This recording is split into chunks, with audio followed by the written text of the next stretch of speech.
Gloria en nombre de Jesús. Dios me le bendiga, Dios le guarde. Le habla su hermano José Ramírez desde Venezuela, prisionero de Jesucristo por causa de la palabra de Dios. Hoy quiero compartir unas pequeñas palabras de aliento para la iglesia, una palabra de fortaleza para la iglesia, que la iglesia hoy en día ha dejado de hacer muchas cosas que antes hacían. Hoy quiero compartir estas palabras en el libro de Apocalipsis. Apocalipsis capítulo 2. Y dice el mensaje a Éfeso. Dice en el nombre del Padre, del Hijo y del Espíritu Santo. Amén.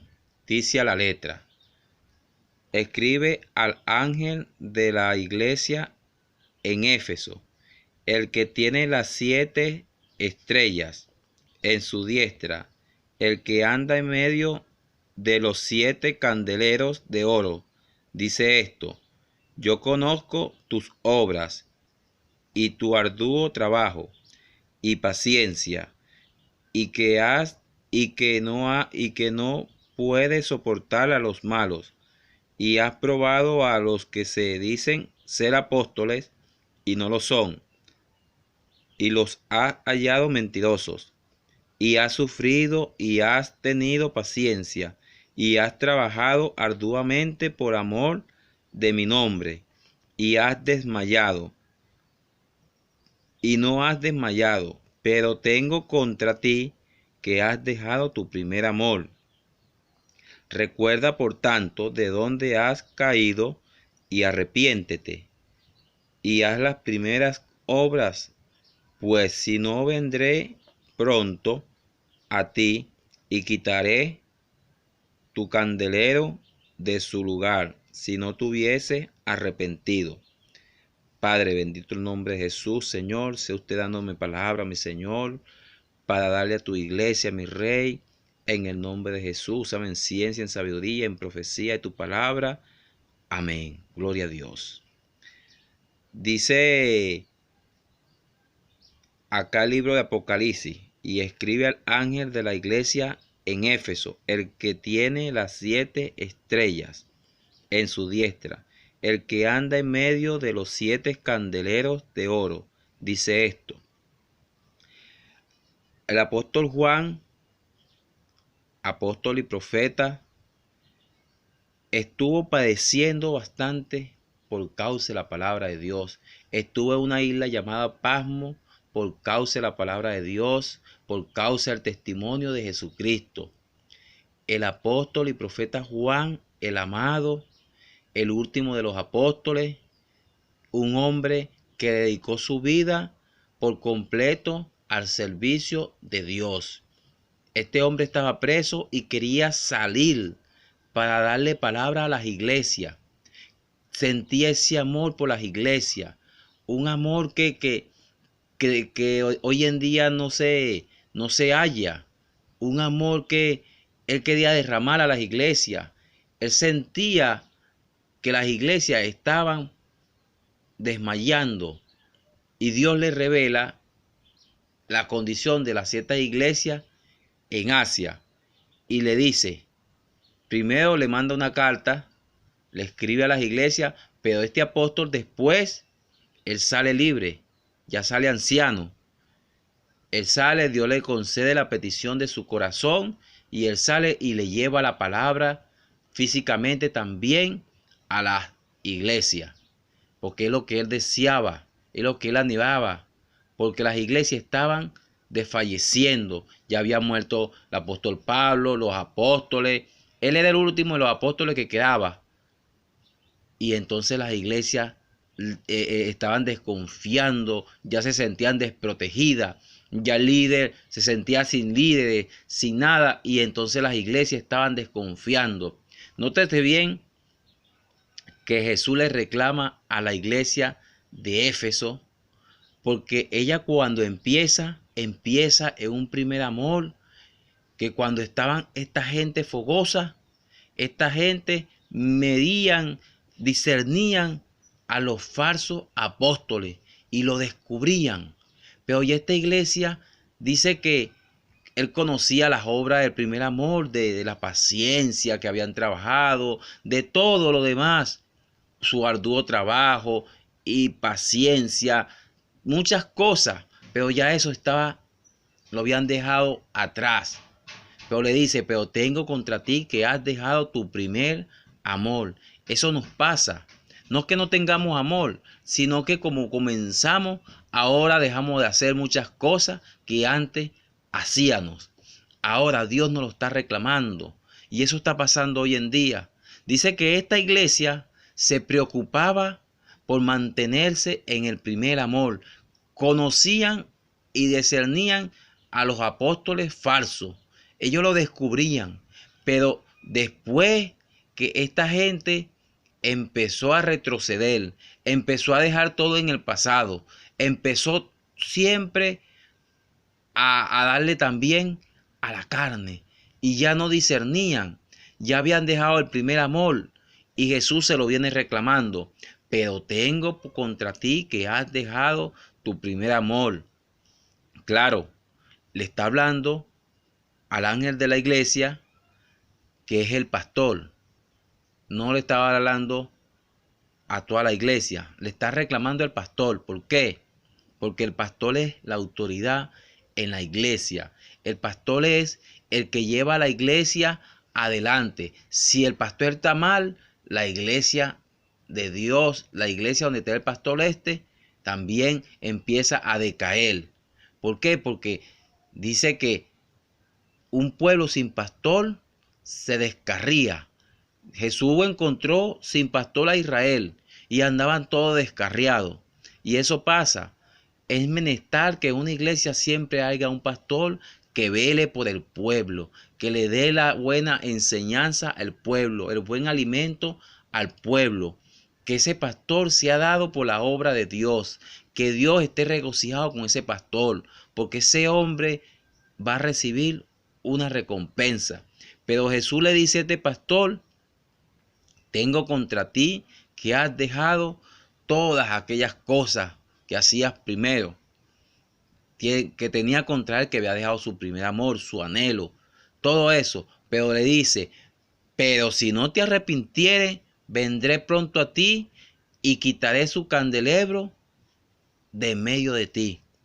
O sea, el candelabro representaba a la iglesia. O sea, si ese pastor no se arrepentía, Jesús le iba a quitar a la iglesia y se le iba a entregar a otro que estuviera dispuesto a trabajar, a otro que estuviera dispuesto a esforzarse, y de entre ahí mismo lo iba a levantar. O sea, hay que preocuparnos también por las cosas de Dios. Tenemos que hoy en día procurar, anhelar las cosas de Dios, serle fiel a Dios en todo. Mi llamado es a esta gente de Dios, a este pueblo de Dios, iglesia de Dios, sigamos batallando. No dejemos el primer amor, mantengamos un gozo vivo, porque nuestro Dios es un Dios vivo y dice que Él recibe son holocaustos y recibe todo es vivo, porque Él vive. Para siempre sea bendito el nombre de Jesús. Dice que el Señor a este pastor le da una buena exhortación y a cada una de las iglesias le habla muy distinto a lo que está aconteciendo en cada una de las iglesias. No habló Juan por hablar, sino que el mismo Dios usó a Juan. Juan era el instrumento. A Juan lo está usando ahí Dios como un profeta de Dios. Y Juan, muy humildemente, dado a la obra, un hombre que se dio y se entregó a la obra de Dios. Estos hombres son los que necesitamos hoy en día.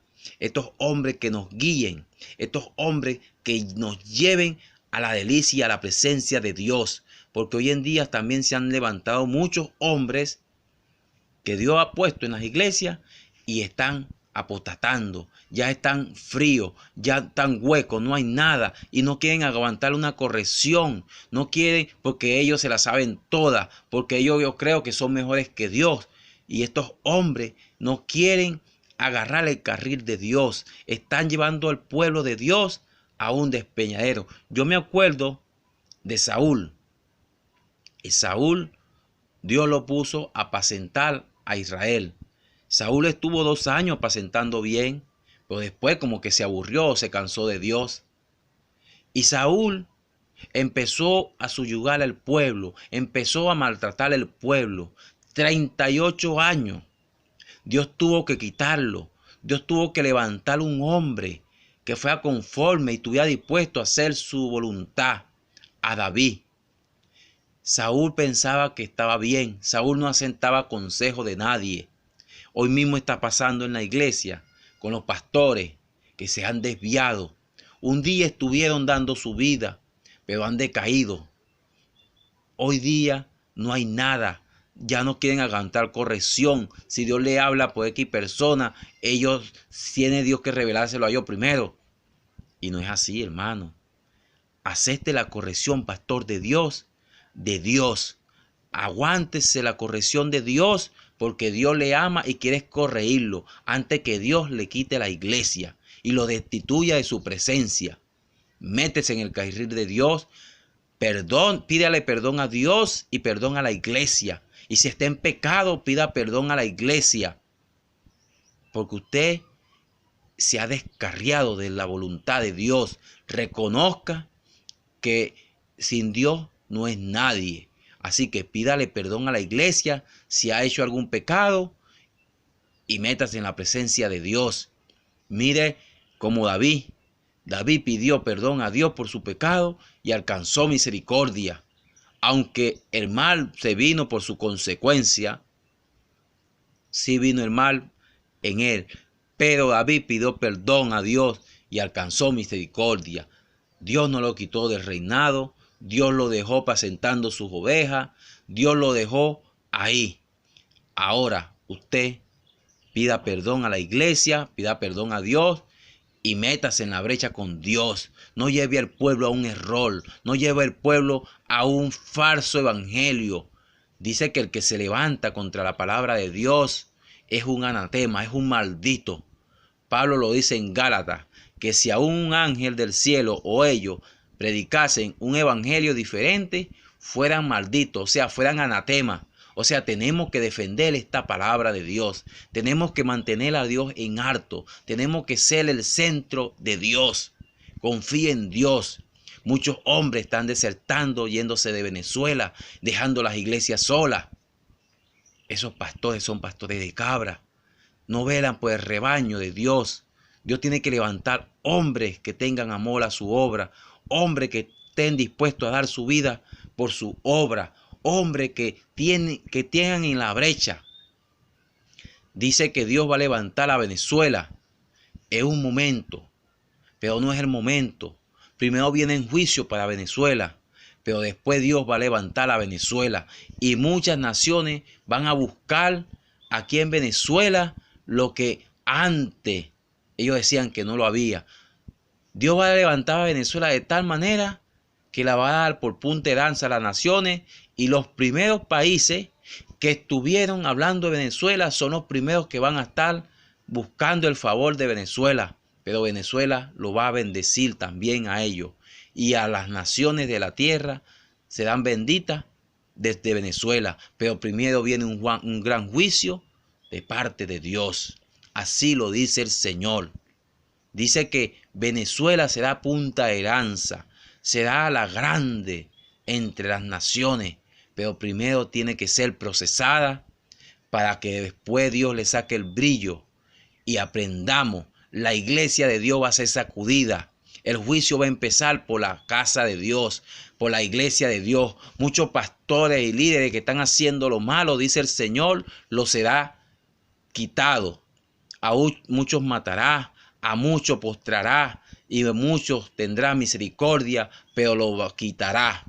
Y a otros hombres que quieren trabajar, Dios lo va a poner a cargo de su obra, porque la obra de Dios no es de hombre, es de Dios. Hoy día el hombre es el que está gobernando la iglesia. Se está haciendo lo que dice el hombre. Yo estuve predicando en Margarita y un pastor, porque a una hermana le vino un mal pensamiento, la puso 7 años en disciplina. Pero el diezmo y para colaborar, eso sí no era inmundo. Pero mientras tanto ella era inmunda. Esos pastores de cabra, esos maltratadores, esos hombres tiene Dios que cortarlo, que echarlo fuera, ponerlo, postrarlo, para que dejen el maltrato, para que se metan en la brecha para con Dios, para que aprendan a respetar las cosas, la obra de Dios. Porque Moisés, cuando se airó y maltrató al pueblo y que, morre verde, o hemos de Aarón y yo sacar agua de esta roca, por su ira no se acordó de Dios. Dice que Aarón y él eran los que iban a sacar agua de la roca. Dios ahí mismo le habló: por cuanto no me santificaste delante del pueblo, no entrarás en la tierra prometida. O sea, por la ira no descuidemos a Dios. Eso le pasó a Aarón, a Moisés, que era el líder, un gran hombre de Dios, pero también falló y maltrató al pueblo en un momento de rabia, en un momento de ira, en un momento dado no veló. Por eso la Biblia dice: velá y orá para que no entréis en tentación. Tenemos siempre que estar velando. Acordémonos siempre de Dios, tengamos a Dios siempre presente y démosle el mejor lugar a Dios, el primer lugar a Dios. Démosle, sea Dios el centro de nuestro ser, sea Dios nuestro primer lugar, sea Dios veraz y todo hombre mentiroso. Le habla a su hermano José Ramírez desde Venezuela, servidor de Jesucristo, prisionero de Jesucristo por causa de la palabra de Dios. Dios me le bendiga, Dios le guarde